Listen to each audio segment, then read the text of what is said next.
good to see you all out this morning. Glad that you're here. I hope that you've had a good week, and I see that none of you melted from the heat this last week, so that's a good thing. Maybe we'll get a little break from it before long. I don't know, when it's hot in the summer, we're always wishing for it to be cold, and then when it's cold in the winter, we're wishing it was hot. Why can't it just be springtime all year long? But you know, the Bible tells us that those seasons are a witness from God that He is in control. The heat of the summer, the harvest time, the planting time, the cold of the winter, that cycle. And it's promised to us that as long as the earth continues, those seasons, that cycle will continue as well. So we are glad of that promise. That was promised after the flood, and it is still His promise to us today. How do you escape? How do you escape? Not an escape room. How do you escape? Not Alcatraz. But how do you escape temptation?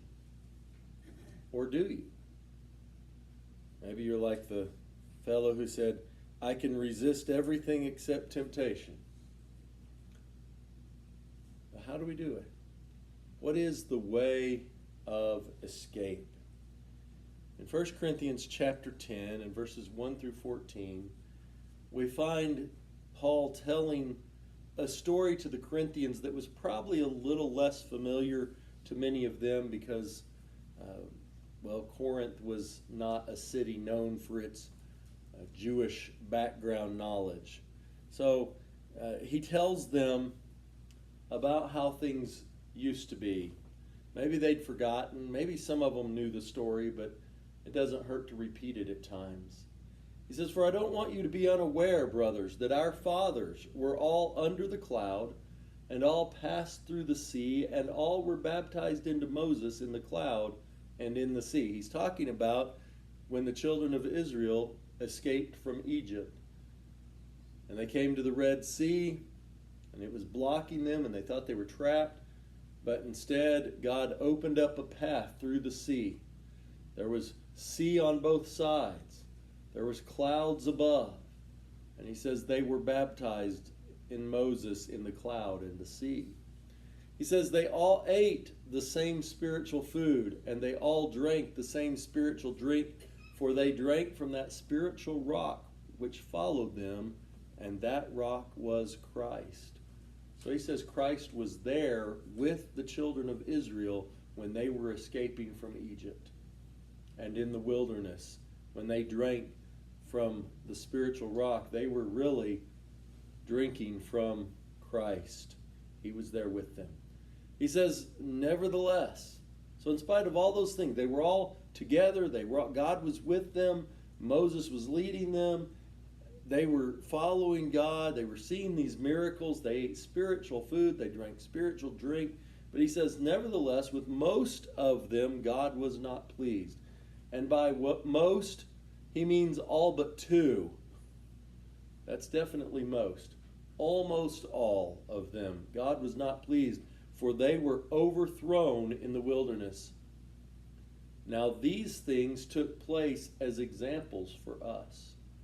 We can learn a lot from the things written in the Old Testament.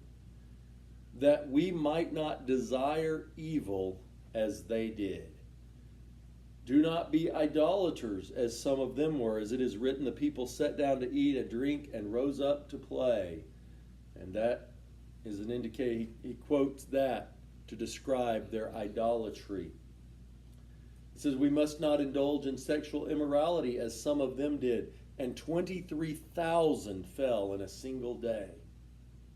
We must not put Christ to the test, as some of them did, and were destroyed by serpents. Nor grumble, as some of them did, and were destroyed by the destroyer. Now these things happened to them as an example, but they were written down for our instruction, on whom the end of the ages has come. Therefore let anyone who thinks that he stands take heed, lest he fall. No temptation has overtaken you that is not common to man. God is faithful, and he will not let you be tempted beyond your ability. But with the temptation, he will also provide the way of escape, that you may be able to endure it. Therefore, my beloved, flee from idolatry. So there are several things here that Paul teaches us.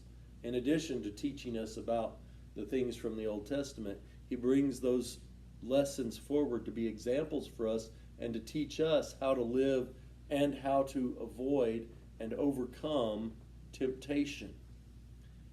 Well, let's look at this.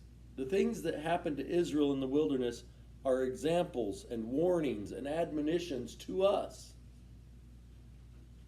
We also see that we're in the last days. We're those on whom the end of the ages has come. Well, if the end of the ages has come on those that lived 2,000 years ago, how much closer to the end are we now? This is the end.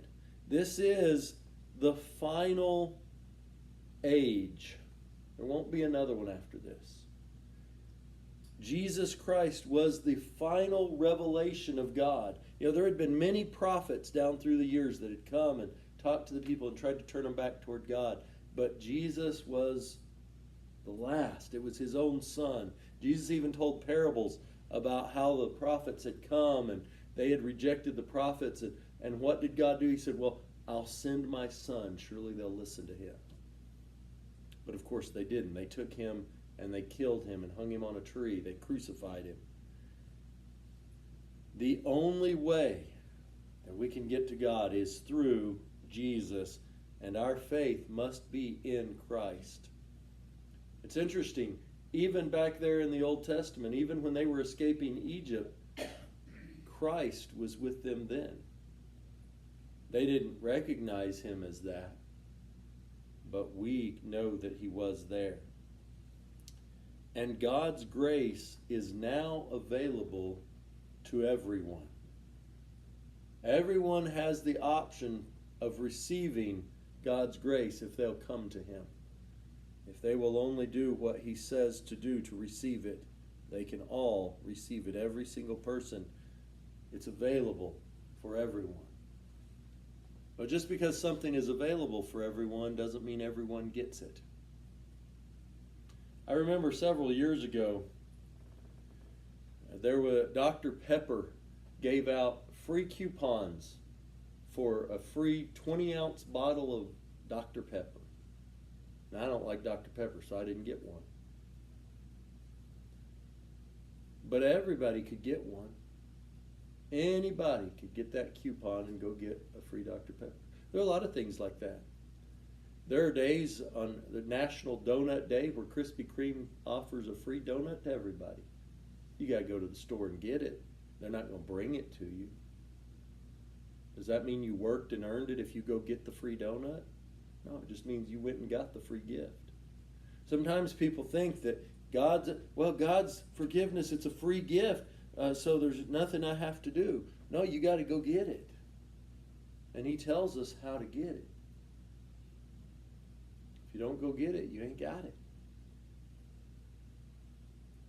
But God's grace is available to everyone. But we've got to get it. So let's consider what we learn here in 1 Corinthians 10. And let's think about the fact that these examples show us that we can fall. I want you to realize just how important that is. Paul is writing to people who are Christians. And he's warning them to take heed lest you fall. And you say, well, what's that? What's so important about that? What's important about that is there is a huge teaching throughout the religious world that says once you've been saved, you cannot fall from grace. It's a shame nobody told Paul about that. If only he'd known that we couldn't fall, then he wouldn't have written all these warnings to the Christians about the danger of falling. Somebody's wrong. Now, I don't think it was the Apostle Paul. I have a feeling it's the people today who are saying it's impossible to fall from grace. Paul himself actually wrote in Galatians, "You are fallen from grace." Why would he write that if it wasn't possible? No, somebody today is twisting the message and telling things that aren't true. Paul was writing the truth of God.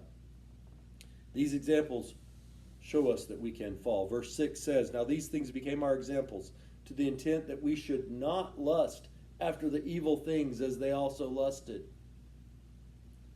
That we should not become idolaters, as some of them were," verse 7 tells us. Exodus 32, 1 through 5 tells us of those events. That we should not commit sexual immorality, as some of them did, verse 8 tells us. And that's talked about in Numbers chapter 25 and verses 1 through 9. That story is told. That involving Balaam and his donkey, and Balaam talking to Balak and teaching Balak how to cause the children of Israel to sin, and Balak sending his women from his nation to deceive and to tempt and seduce the children of Israel. And it worked. 23,000 were destroyed, were killed, put to death, executed for sexual immorality in Numbers chapter 25. The most gruesome and graphic of those situations was one man who was so flaunting of God's teaching on that he actually took the Moabite woman, who she was one of the uppity aristocrats of the Moabite nation, and he took her and he went right in front of the tent, in front of everybody. And one of Aaron's sons, one of the priests, was so enraged by what he was doing, flaunting God's will, that he took a spear and drove it through both of them while they were in the midst of their sexual immorality, and killed them right there in front of everybody. But 23,000 were killed because of that. And yet our world today says, have sex with whoever you want. It doesn't matter. As long as you're both adults, what two adults do, it doesn't matter. It matters to God. He still cares about sexual immorality just like he did back then. And we need to stay away from it. Don't get involved in that. Or tempting Christ, testing him, trying to make him prove himself to us. Some of them did that. They tempted his patience. They tried him by grumbling and griping and complaining and murmuring constantly, over and over again. And finally, God was so fed up with them that he sent serpents in amongst them, and many of them were destroyed by those snakes. Or complain, as some of them complained. Numbers 11, verses 1 through 5 tells us that story. As they grumbled and griped, here's God leading them, providing them with food that they don't even have to work for other than to go pick it up, giving them water that they don't have to dig wells to get, that it just runs right out for them. Even miraculously, when they found a lake of water that was not good, he showed Moses how to put a branch in there that would heal that water so that that water could be good for them to drink. All of these miraculous things that they're doing, and what did they do? They complained. They grumbled and griped and complained. Less than 3 days after God miraculously rescuing them from the Egyptians and crossing the Red Sea, what did they do? They started griping and complaining. wanting to go back to Egypt. Oh, back there we had cucumbers and melons and everything was wonderful. No, it wasn't. You were enslaved. You were being beaten. How quickly people forget. 3 days. 3 days. Can you imagine forgetting that you had been enslaved and beaten and mistreated after only 3 days? It's unbelievable that they could forget so quickly. And yet, how many of us have escaped from sin, and yet so quickly we get caught back up in it again? Maybe not the same exact sin, but maybe a different one. How easily we get entangled in sin. But they are examples so that we don't do that. But we don't look at the examples so many times. We just run headlong right in the same way, like a bunch of lemmings running off the cliff. But there is a way of escape. We don't have to fall. He warns us so that we don't fall, and then he tells us how to avoid falling. He tells us that all temptation is common to people.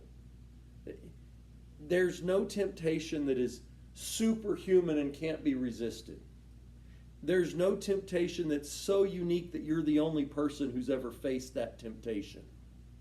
Probably the only situation where that ever occurred was with Jesus, where Satan is trying to get him to do miraculous things that none of the rest of us could do, where he's trying to get him to prove that he's the Son of God. Well, none of us are ever tempted to prove we're the Son of God because we're not the Son of God. But that's the only time anybody had any unique temptations thrown against them. Whatever sin you've ever committed in your life, whatever temptation you faced that you fell to, you're not the only one. In fact, you're not even in a small group. Whatever sin you've fallen to, hundreds of thousands, probably millions of others, maybe billions, have fallen to that same temptation. You're not unique, and your temptations aren't unique. See, Satan tries to get us to believe that so that we won't talk to each other about the struggles that we have in common. But, well, nobody else would understand what I'm going through. Nobody else has ever been tempted like this, like I am. Yeah, they have. Whatever it is. Now, that doesn't mean that every single person has been tempted the same way you've been tempted. But there are plenty of other people who have faced the same temptations you're facing. No temptation is beyond our ability to handle. No temptation is too terrifying to flee from. All temptation falls into those 3 categories that are common: lust of the flesh, lust of the eyes, pride of life, or some combination thereof. All temptation falls into those categories. Satan hasn't done anything new since Adam and Eve. He just repackages it and sends it back out again. And how often that happens? I've got something at the store where they hit the package and they stuck a new sticker on it, a new barcode on it, put it in a new. It's the same product. They just changed the package. That's all Satan does. He just changes the package. Still the same thing inside. You know, if you take a really sorry excuse for some kind of food and you put it in a gourmet package, that doesn't make the food any better. It's still no good. You can take a rotten piece of meat that's past its due date and you could repackage it and put a new date on it, but that doesn't change the fact that it's still past its due date and it's no good anymore. That's all Satan does. He repackages things. And we fall for it. But we don't have to. God is faithful. He limits the temptation. He doesn't allow any temptation to be too enticing, too forceful. See, Satan can't make us sin, or too pleasing, too ego-boosting, too appealing, too satisfying, too self-exalting, too stimulating, too attractive, too fulfilling, too promising, or too arousing. He doesn't allow any temptation to be so strong that we can't resist it. He watches out for us. He limits what Satan can do. Just like he did with Job. When Satan comes in, he's like, oh, well, let me do. And God says, okay, you can do this, but no further. Satan says, oh, well, but this is the real problem. Said, okay, you can do this, but no further. God always sets the limits on how far Satan can tempt us. And he promises he will not allow us to be tempted beyond what we're able to bear. That means every time we've ever sinned in our lives, we didn't have to. We could have resisted it. We could have fled from it. We could have overcome it, or we could have found the way of escape. But God is faithful. He knows what and how much we can bear. And he never allows us to be tempted beyond that. But then God provides a way of escape. There's always an exit. Now, honestly, a lot of times we never find the exit because we weren't looking for the exit. A lot of times we run headlong into temptation.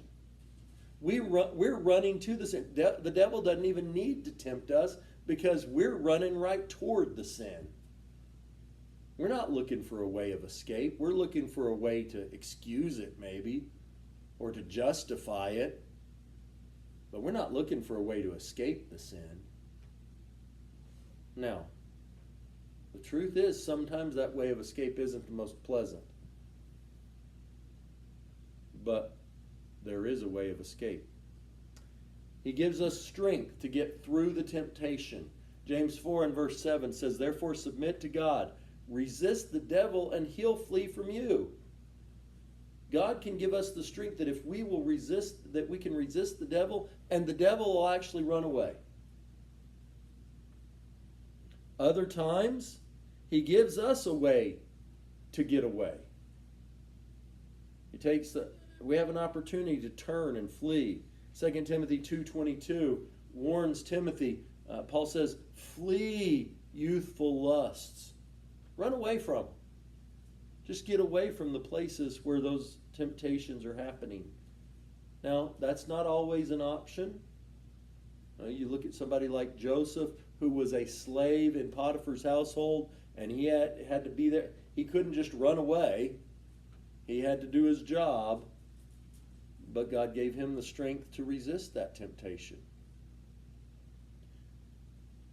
We need to flee from the love of money.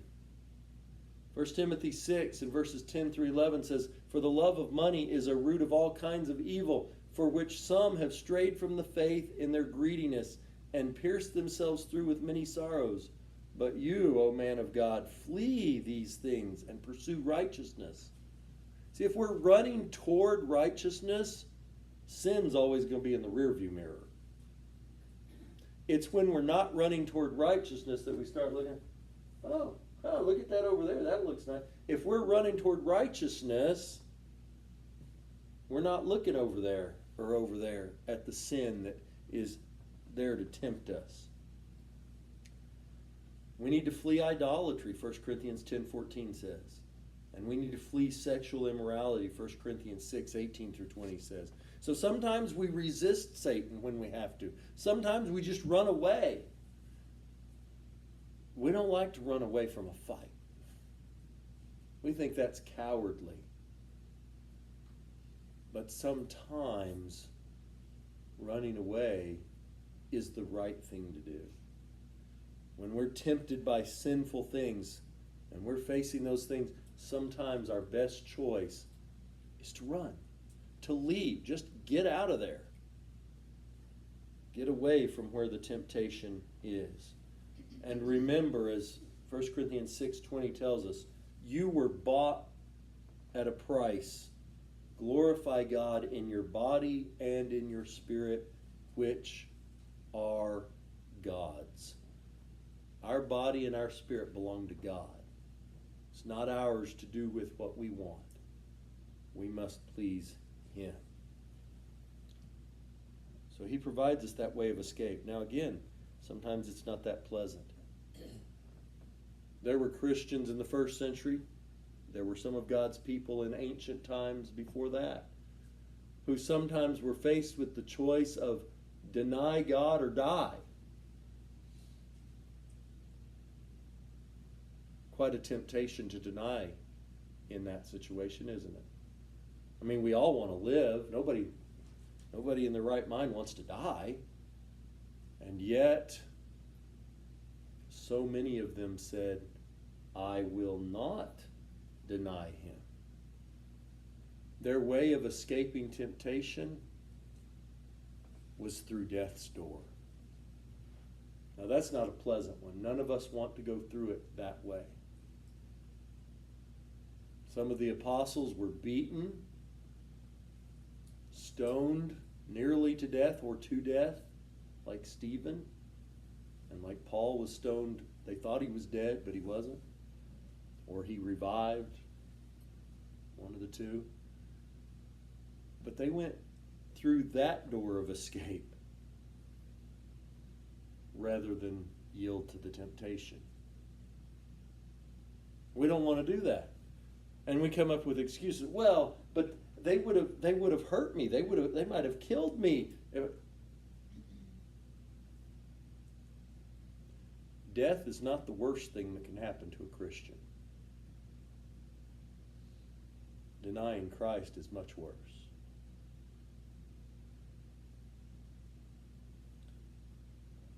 But then we also find that if we do fall, if we do fail, or maybe I should say, when we do fall, when we fail, because we will all fall to temptation. We have all fallen to the temptations of the past, and we will again. When we fail to take that way of escape, that God has provided another escape from the consequences of those sins. He offers us forgiveness when we do fail, when we do fall. Jesus died because we fail. Hebrews 10, verses 10 through 14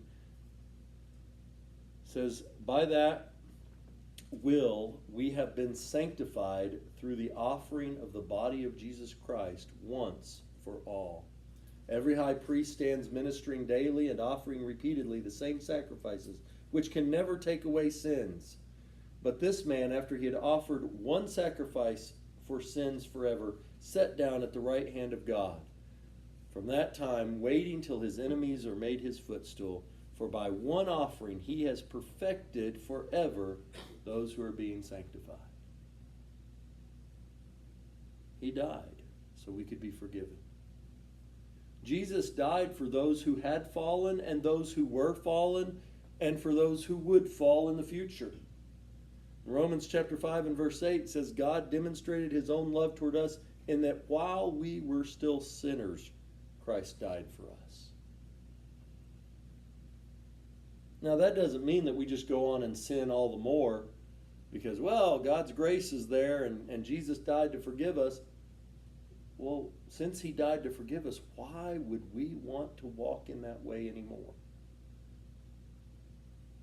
We are dead to sin and we shouldn't walk that way anymore. Jesus died to save us from the result of our failures. Romans 5, verses 9 through 11. He says, much more than having now been justified by his blood, we shall be saved from wrath through him.